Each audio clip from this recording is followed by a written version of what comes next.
Department of National Defense naniniwala na may kinalaman ng gobyerno ng China sa paglabas ng AI animated video ng mga sunod-sunurang unggoy ng mga Pilipino. Ang detalye sa report ni Gav Villegas. Hindi naniniwala si Defense Secretary Gilberto Teodoro Jr. na hindi state-sponsored ang AI-generated video na inalabas ng Chinese state media outfit na China Daily na nagpapakita ng racist na paglalarawan laban sa mga Pilipino. Ito ay matapos sabihin ng Chinese Foreign Ministry na walang kinalaman ang Chinese government sa paglabas ng nasabing video. Ayon sa kalihim, walang lumalabas na mga propaganda sa China na hindi dumadaan sa kanilang gobyerno.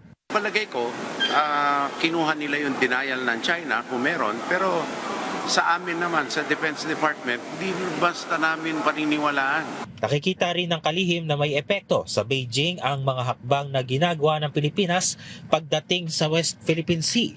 Kung minamaliit nila, ibig sabihin may epekto sa kanila. Kasi ang nangyari, wala na naniniwala sa kanila eh. Na-isolate na sila eh. Ang control na lang nila sa sarili nilang mamamayan by way of censorship and by way of fake propaganda and brainwashing. Kaya kawawa din yung mga tao nila dahil nakabihag sa isang magpaniil na mga diktadurya, no? Na ayaw natin. Hindi tayo pwedeng magpaloko sa mga ganyan, no? Yung halaga ng buhay sa atin at kalayaan natin masyadong malaki kaysa sa kanila. Maliit ang tingin nila sa sarili nilang mamamayan, ano pa kaya sa mga dayuhan.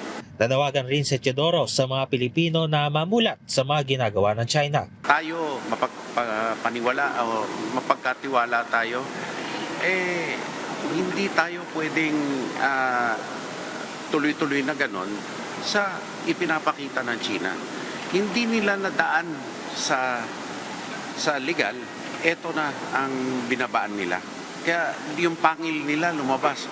Yung kunwari mabait-bait, kunwari lang yon, ngayon lumabas na kung ano tunay na ugali. Sa usapin naman ng plano ng China sa Taiwan na forced unification na balak nilang gawin sa susunod na taon, sinabi rin ni Teodoro na hindi malayong pwedeng gawin rin ito ng China sa ating bansa. Kaya naman kailangan panindigan ng mga Pilipino ang Pilipinas. Mas importante yung effort nila sa West Philippine Sea sa akin at saka sa internal na subversion na ginagawa nila.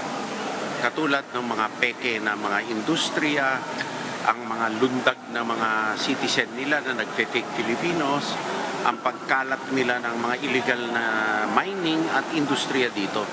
So, pati yung mga ginagawa nila ngayon sa Scarborough at sa ibang mga lugar, etong sa Batanes ay isang senyal kung ano talaga yung intensyon nila.